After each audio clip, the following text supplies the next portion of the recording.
Dear students, welcome to your semester exams lectures of material science. मैं doctor Sudesh Singh. आज हम discuss करेंगे cast irons के बारे में। स्टील्स और कास्ट आयरन के बारे में मैंने आपको बताया था जब मैं आयरन कार्बन फेज डायग्राम बात कर रहा था। तो कास्ट आयरन को आज मैं डिटेल में देखूंगा मैं। This is the brief resume. Telegram channel जिसमें हम लाइव रहते हैं एवरी संडे 5 PM।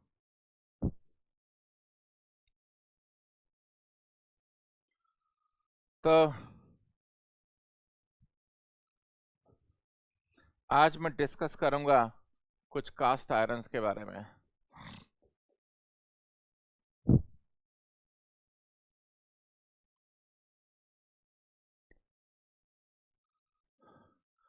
अगर आप आयरन कार्बन फेज डायग्राम देखें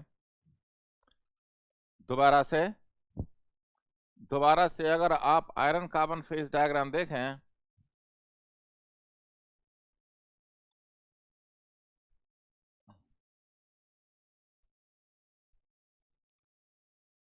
तो कुछ ऐसे आता है, 3 चिड़िया वाला कंसेप्ट।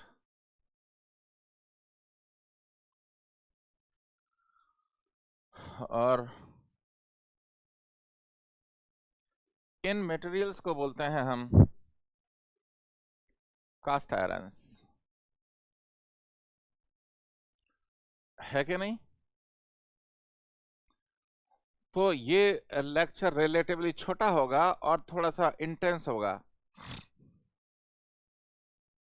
आप थोड़ा फोकस रखना, चीजें काफी फंडामेंटल हैं इसमें, काफी फंडामेंटल चीजें हैं इसमें। अगर ये प्योर आयरन कार्बन सिस्टम होता जिसमें कोई अदर एलोइंग एलिमेंट है नहीं, मैंने इसी सेमेस्टर वाला लेक्चर्स में मैंने बताया था आयरन के केस में sulphur, silicon, manganese and to certain extent phosphorus, इनकी इम्प्योरिटी निकाल नहीं सकते। कुछ इम्प्योरिटी जरूर होंगी इसमें, निकाल ही नहीं सकते, आप कुछ भी कर लो। और सिलिकॉन क्या करता है, पूरे आयरन कार्बन डायग्राम को लेफ्ट में शिफ्ट करता है, लेफ्ट में शिफ्ट करता है। तो मेरा जो यूटेक्टिक पॉइंट है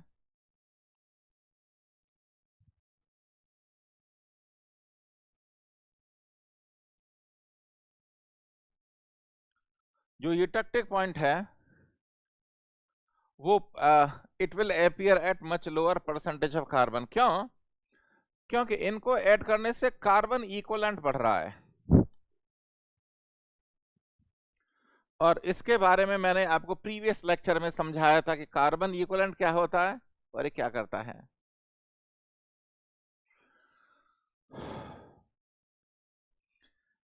ये 6.67% कार्बन, इसे बोलते हैं Fe3C cementite.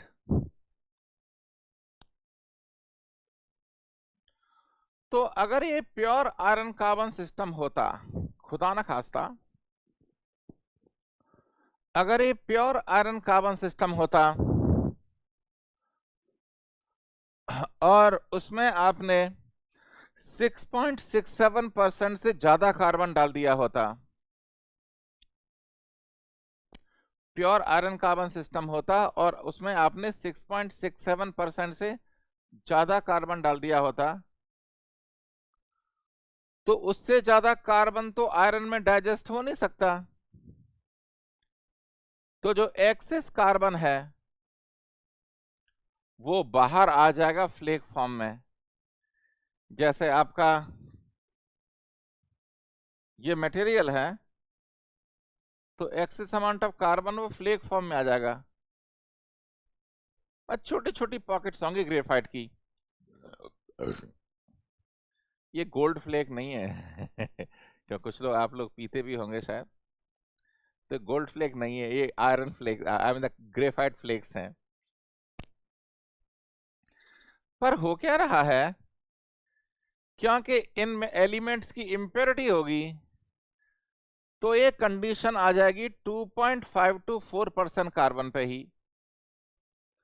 Pure iron carbon system के केस में जो कंडीशन 6.67 से आगे आएगी, क्योंकि इन एलॉय की इम्प्योरिटी को आप कंट्रोल नहीं कर सकते,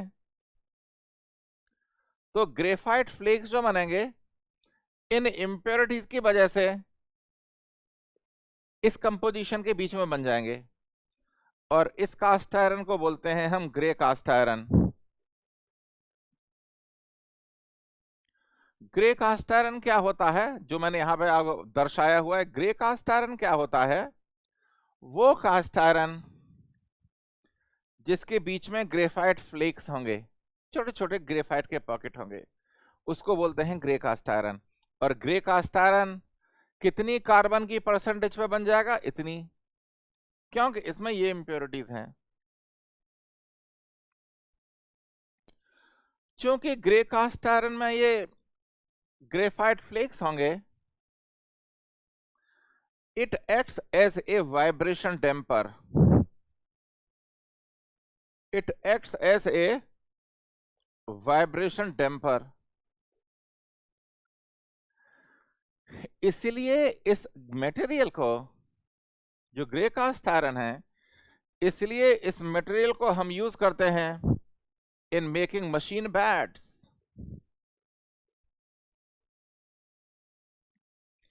इन मेकिंग मशीन बैट, क्योंकि जो मशीन में जो वाइब्रेशंस प्रोड्यूस होंगे, मशीन में जो वाइब्रेशंस प्रोड्यूस होंगे, ये ग्रेफाइट फ्लेक से उसे एब्जॉर्ब कर लेंगे।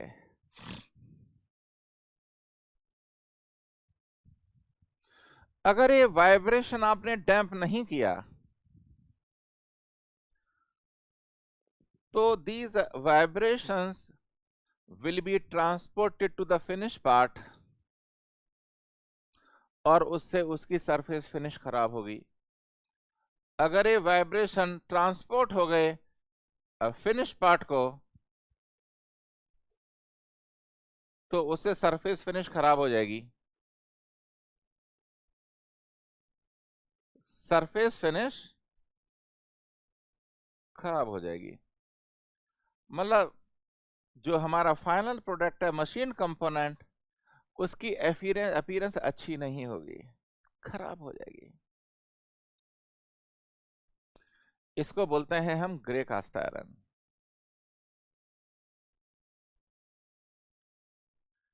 पर देखो,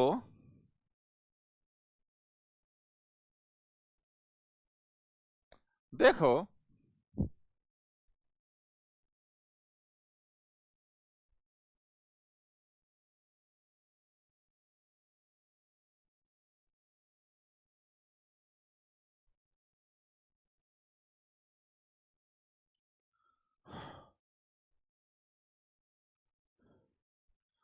अगर कार्बन की परसेंटेज ऐसी है कि आप कहीं इस रीजन में हैं,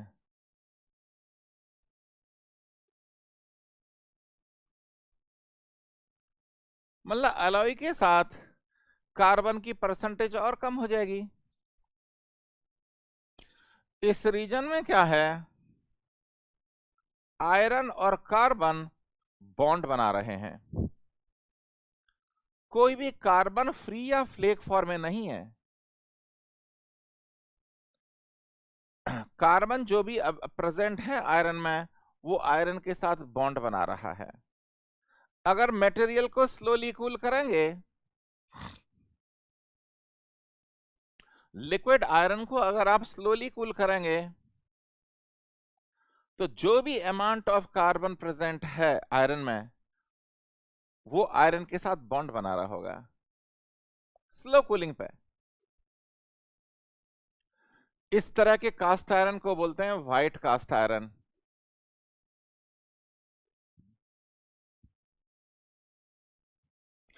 मतलब लिक्विड आयरन जो है आप उसे स्लोली कूल करेंगे तो जितना भी स्लोली कूल, ये इंपॉर्टेंट है, तो जितना भी कार्बन है वो आयरन के साथ बॉन्ड बना लेगा और आयरन कार्बन कंबाइंड फॉर्म में रहेंगे Fe3C के फॉर्म में। इसको बोलते हैं व्हाइट कास्ट आयरन। अब एक प्राइवेट कॉलेज में जो लैब होती हैं उसमें जो वाइवा वोस होता है उसमें टीचर क्वेश्चन पूछते हैं और बच्चे आंसर नहीं दे पाते तो पेट पकड़ के हंसते हैं, हा हा हा हा। उसमें ये क्वेश्चन ये है, इसको व्हाइट क्यों बोलते हैं? आयरन व्हाइट होता है क्या? इसको व्हाइट इसलिए बोलते हैं जब एक कास्टिंग करेंगे इसकी आप, जब इसकी कास्टिंग करेंगे तो ऑक्साइड फॉर्मेशन होंगे। कास्टेड प्रोडक्ट जो है उसके सरफेस पे ऑक्साइड होंगे, आयरन ऑक्साइड, और आयरन ऑक्साइड सफेद होता है तो इसकी अपीयरेंस व्हाइट होती है कास्टिंग करते टाइम पे। क्यों? बिकॉज ऑफ ऑक्साइड फॉर्मेशन, इसलिए इसे बोलते हैं व्हाइट कास्ट आयरन। ये आयरन का कलर व्हाइट नहीं है, ये ऑक्साइड है एक्चुअली उसका। ठीक है। तीसरे तरह का कास्ट आयरन होता है चिल्ड कास्ट आयरन। चिल्ड, जब भी नॉर्थ इंडिया में हम चिल्ड की बात करते हैं तो चिल्ड बियर की बात आती है। दारू वारू पीनी नहीं चाहिए वैसे। ये चिल्ड बियर नहीं है, चिल्ड कास्ट आयरन है। अब देखो ध्यान से सुनना, ये थोड़ा टेक्निकल है।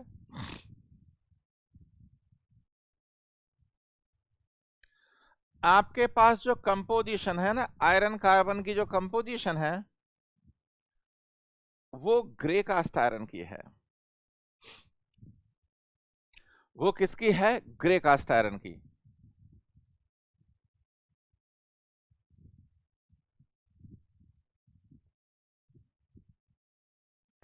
तो अगर आप स्लोली कूल करेंगे तो ग्रे कास्ट आयरन बनेगा, हमें स्लोली कूल करेंगे तो ग्रे कास्ट आयरन बनेगा।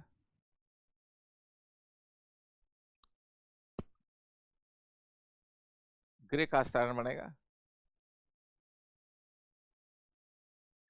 पर आपने क्या किया, उसको रैपिडली कूल किया, लिक्विड स्टेट से रैपिडली कूल किया, फास्ट कूलिंग। तो कार्बन जो आयरन के अंदर था वो कहेगा अरे मेरे साथ कुछ हो रहा है, मैं आयरन के अंदर रहूं या बाहर रहूं। जिससे पहले कार्बन कुछ सोचे, मटेरियल का टेम्परेचर आपने कर दिया रूम टेम्परेचर। जिससे पहले कार्बन कुछ सोचे, मटेरियल का टेम्परेचर कर दिया आपने रूम टेम्परेचर। और रूम टेम्परेचर पे तो डिफ्यूजन होता नहीं है। सो टेक्निकली उस कार्बन को बाहर निकल के फ्लेक्स बनाने चाहिए थे, क्यों? कंपोजिशन ग्रे कास्ट आयरन की है तो कार्बन को बाहर निकल के फ्लेक्स बनाने चाहिए थे। पर बिकॉज ऑफ रैपिड कूलिंग उसे अपॉर्चुनिटी नहीं मिली, वो कार्बन बंद हो गया आयरन के अंदर। इस कास्ट आयरन को बोलते हैं चिल्ड कास्ट आयरन। ये रेगुलर गेट और आईएएस की क्लास में हम डिमेट डिक्टेट भी करता हूं और थोड़ा और डीप में जाता हूं, पर सेमेस्टर एग्जाम के लिए ऐसा नहीं करेंगे, वो जरूरत नहीं है। अब एक फॉरेन ऑथर की बुक है, वो चिल्ड कास्ट आयरन की डेफिनेशन बड़ा खूबसूरत तरीके से बताती है। चिल्ड कास्ट आयरन की जो डेफिनेशन है बहुत खूबसूरत तरीके से बताती है। वो क्या कहती है?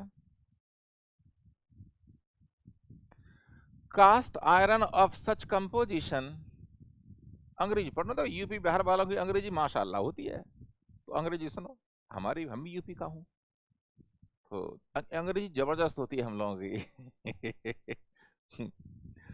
Cast iron of such composition in which it will normally freeze as gray, but by rapid cooling forced to appear as white is called chilled cast iron. Chilled.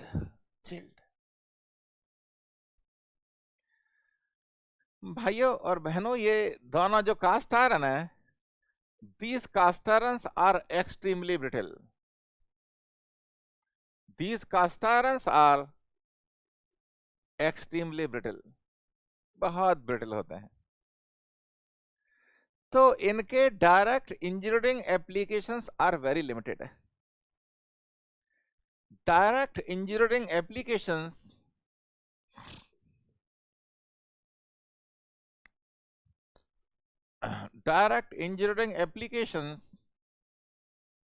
Are limited, ज्यादातर जगह यूज होता नहीं है। These materials are intermediary. These materials are intermediary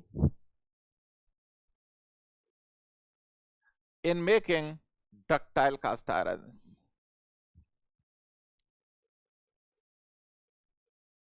These materials are intermediary in making ductile cast irons. Otherwise directly ये किसी engineering application में use करते नहीं है इसे हम, ठीक। तो grey cast iron, white cast iron and chilled cast iron. अब देखिए, मैं दो तरह के कास्ट आयरन इंट्रोड्यूस कर रहा हूं, आप सब लोग ध्यान से सुनेंगे। दो तरह के कास्ट आयरन इंट्रोड्यूस कर रहा हूं, सब बच्चे ध्यान से सुनेंगे उसे। आपके पास लिक्विड कास्ट आयरन है, ध्यान से सुनेंगे, थोड़ा सा ट्रिकी है। लिक्विड कास्ट आयरन है, अगर आपको डक्टाइल कास्ट आयरन बनाना है, बेटा अगले 5 मिनट थोड़ा ध्यान से सुनना, क्योंकि आप मेरे सामने नहीं हो, ये रिकॉर्डेड लेक्चर्स हैं, ध्यान से सुनना। कोई दिक्कत तो टेलीग्राम चैनल में पूछ सकते हो।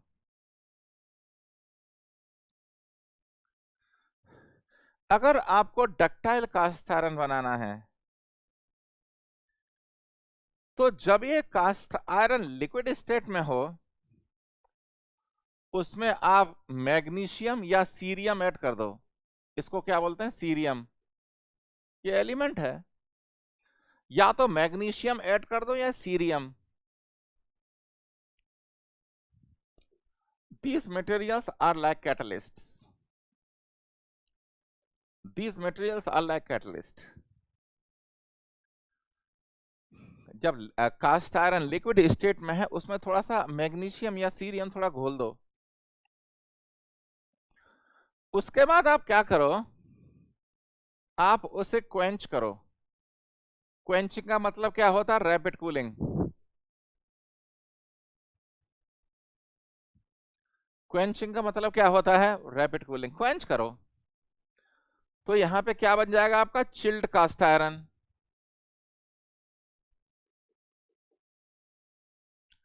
आप एक चिल्ड कास्ट आयरन बना लो, चिल्ड कास्ट आयरन बना लो, ठीक है ना। उसके बाद क्या करो, इसको हीट ट्रीट करो इन furnace eight 1150 degree centigrade.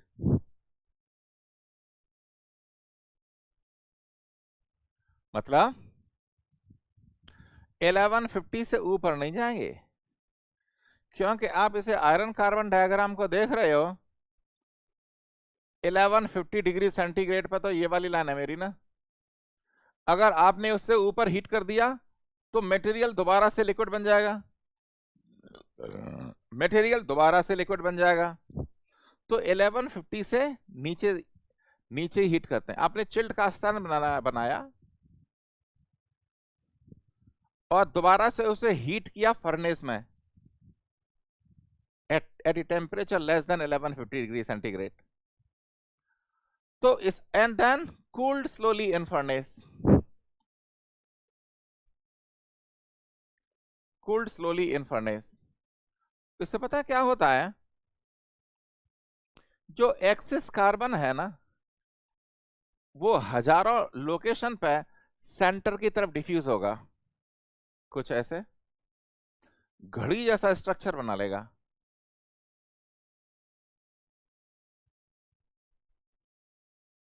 Carbon diffuse होके ये इसको बोलते हैं spheroids.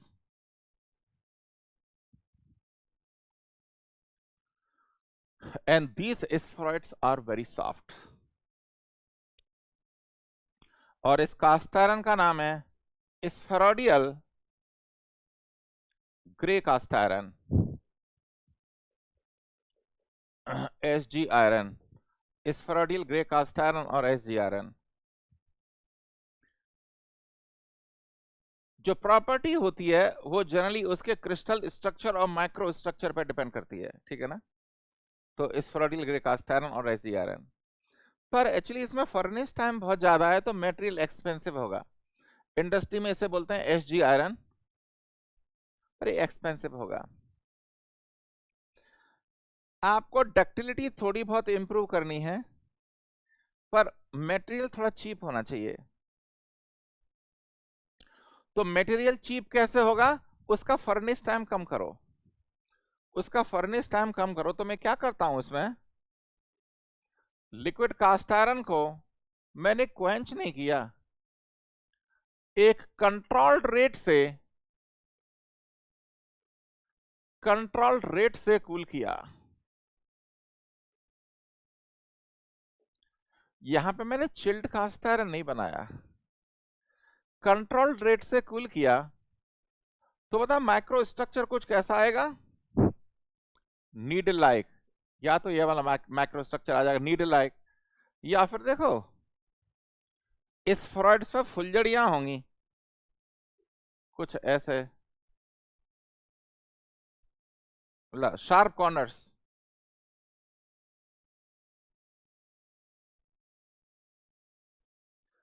This is called nodular cast iron.